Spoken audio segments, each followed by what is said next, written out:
평안하셨습니까? 송재우입니다.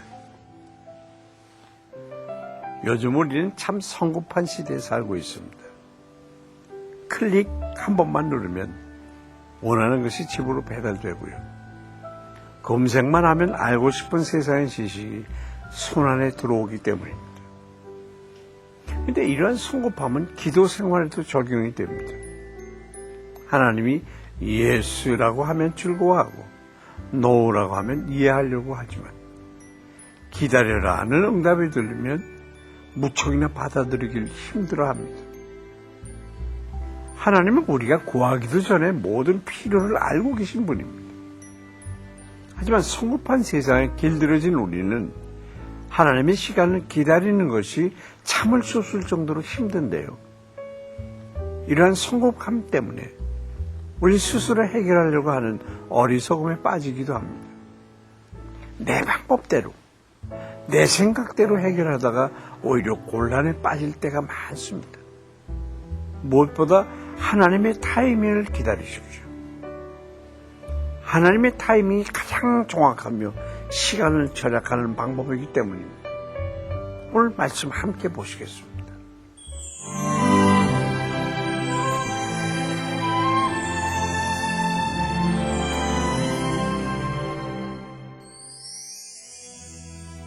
오늘 보실 말씀은 마가복음 6장 14절부터 29절까지입니다. 이에 예수의 이름이 드러난지라 헤롯 왕이 듣고 이르되 이는 세례 요한이 죽은 자 가운데서 살아났도다. 그러므로 이런 능력이 그 속에서 일어나느니라 하고 어떤 이는 그가 엘리야라 하고 또 어떤 이는 그가 선지자니 옛 선지자 중에 하나와 같다 하되 헤롯은 듣고 이르되 내가 목벤 요한 그가 살아났다 하더라. 전에 헤롯이 자기가 동생 빌립의 아내 헤로디아에게 장가든 고로 이 여자를 위하여 사람을 보내어 요한을 잡아 옥에 가두었으니 이는 요한이 헤롯에게 말하되 동생의 아내를 취한 것이 옳지 않다 하였음이라. 헤로디아가 요한을 원수로 여겨 죽이고자 하였으되 하지 못한 것은 헤롯이 요한을 의롭고 거룩한 사람으로 알고 두려워하여 보호하며 또 그의 말을 들을 때에 크게 번민을 하면서도 달갑게 들음이러라. 마침 기회가 좋은 날이 왔으니 곧 헤롯이 자기 생일에 대신들과 천부장들과 갈릴리의 귀인들로 더불어 잔치할세. 헤로디아의 딸이 친히 들어와 춤을 추어 헤롯과 그와 함께 앉은 자들을 기쁘게 한지라. 왕이 그 소녀에게 이르되 무엇이든지 내가 원하는 것을 내게 구하라. 내가 주리라 하고 또 맹세하기를 무엇이든지 내가 내게 구하면 내 나라의 절반까지라도 주리라 하거늘. 그가 나가서 그 어머니에게 말하되 내가 무엇을 구하리이까? 그 어머니가 이르되 세례 요한의 머리를 구하라 하니 그가 곧 왕에게 급히 들어가 구하여 이르되 세례 요한의 머리를 소반에 얹어 곧 내게 주기를 원하옵나이다 하니 왕이 심히 근심하나 자기가 맹세한 것과 그 앉은 자들로 인하여 그를 거절할 수 없는지라. 왕이 곧 심의병 하나를 보내어 요한의 머리를 가져오라 명하니 그 사람이 나가 옥에서 요한을 목베어 그 머리를 소반에 얹어다가 소녀에게 주니 소녀가 이것을 그 어머니에게 주니라. 요한의 제자들이 듣고 와서 시체를 가져다가 장사하니라. 예수님의 이름이 드러나자 헤롯 왕은 자기가 목 베어 죽인 세례 요한이 살아났다고 하면서 두려워했습니다. 이것은 그가 죄책감에서 헤어나지 못하고 있음을 보여주는 것입니다. 세례 요한은 헤롯이 부인을 버리고 동생의 아내인 헤로디아와 재혼한 것에 대해서 간음죄를 범한 것이라고 책망했습니다. 헤롯은 그런 세례 요한의 말을 하나님의 말씀으로 달게 들었고 또 그것에 대해서 가책을 느끼고 번민했습니다. 하지만 그는 회개의 결단을 내리는 것을 주저했고 도리어 아내 헤로디아의 만족을 위해서 세례 요한을 옥에 가두었습니다. 그리고 결국 선지자를 목베어 죽이는 가장 끔찍한 살인의 장본인이 된 것입니다. 그는 진리를 들었지만 결코 지울 수 없는 죄를 범하게 됐습니다. 오늘도 많은 사람들이 헤롯처럼 진리를 듣는 것으로 자기 의와 만족을 삼고 있습니다. 그러나 그것만으로는 충분하지 않습니다. 우린 사탄이 진리 앞에서 지체하는 자를 쓰러뜨릴 수 있는 수만 가지의 작전을 가지고 있음을 알아야 합니다.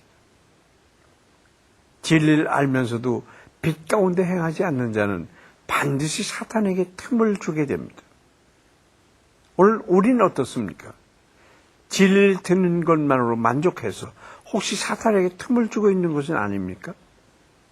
헤로디아는 요한을 원수로 여기고 그를 죽이기 위해서 계속해서 기회를 살피고 있었습니다. 그러다가 드디어 좋은 기회를 잡게 됐습니다. 사실 헤롯은 로마에 종속된 일개 영주에 불과했습니다. 하지만 그는 헤로디아의 딸이 매혹적인 춤으로 자신과 모인 사람들을 기쁘게 하자 무엇이든지 내게 구하면 내 나라의 절반까지라도 주리라는 말로 사람들 앞에서 허세를 부린 것입니다. 헤로디아는 이 기회를 놓치지 않고 자기 딸에게 세례 요한의 목을 구하게 했습니다. 이 말을 들은 헤롯은 심히 근심했지만 자신의 체면 때문에 결국 세례 요한의 머리를 가져오라고 명령했습니다. 한편 예수님의 길을 예비했던 세례 요한의 죽음은 예수님의 고난과 죽으심을 예고하는 것이기도 합니다. 여러분은 어떻습니까? 쉽게 교만하여지고 우쭐해져서 하나님의 뜻을 거스르는 언행을 한 적은 없으십니까?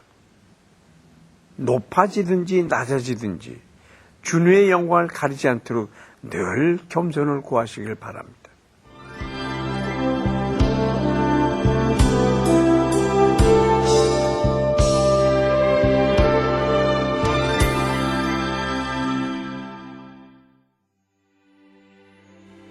사랑의 하나님, 때로 우리는 믿음이 있다고 스스로 자만하여서 다른 사람을 험담하거나 비난할 때가 있습니다.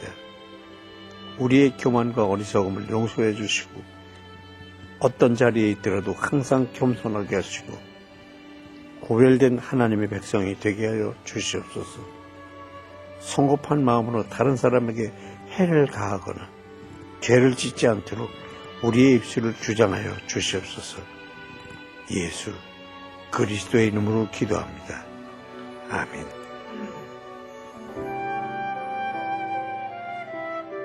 추운 겨울이면 북녘 동포들은 먹고 사는 것이 더욱 힘들어집니다. 압록강가에 가면 사람들이 줄지어 양동이에 물을 퍼갑니다. 그 물은 식수가 되기도 하고 목욕물이 되기도 합니다. 보기에도 깨끗하지 않고 위에서 빨래를 하며 물을 더럽히고 있지만 그래도 살기 위해 물을 퍼갑니다. 북한 아이들을 죽음으로 몰고 가는 가장 흔한 병이 설사병입니다. 먹는 것이 시원치 않고 마시는 물이 깨끗하지 않아서 속에서 탈이 납니다. 그런데 겨울이 되면 산에서 캘 것조차 없습니다. 물을 뜰 수도 없습니다. 이들은 어떻게 살아야 할까요? 우리는 가만히 있어야 할까요? 지금 당장 할 수 있는 일을 합시다. 기도로, 물질로, 동역으로 우리의 동포인 북한 아이들을 도웁시다. 요즘 건강을 생각해서 운동하는 사람들이 많이 있습니다. 그런데 아무리 몸에 좋은 운동이라고 해도 지나치면 도리어 해가 될 수 있는데요. 건강이나 쾌락, 학벌이나 명예 등 이렇게 사람들이 추구하는 것은 아무리 좋은 것이라도 중독이 되어버리면 결국은 해가 됩니다. 그 어떤 것도 우리 영혼에 진정한 만족이나 즐거움을 줄 수 없습니다. 왜냐하면 하나님은 우리를 환경을 통해서 만족을 얻도록 지으신 것이 아니라 오직 그분을 통해서만 만족을 얻도록 지으셨기 때문입니다. 행복한 주말입니다. 우리 영혼에 참 만족을 주는 말씀을 통해서 기쁜 시간 되시길 바랍니다. 송재호의 큐티장 여기서 마치겠습니다. 감사합니다.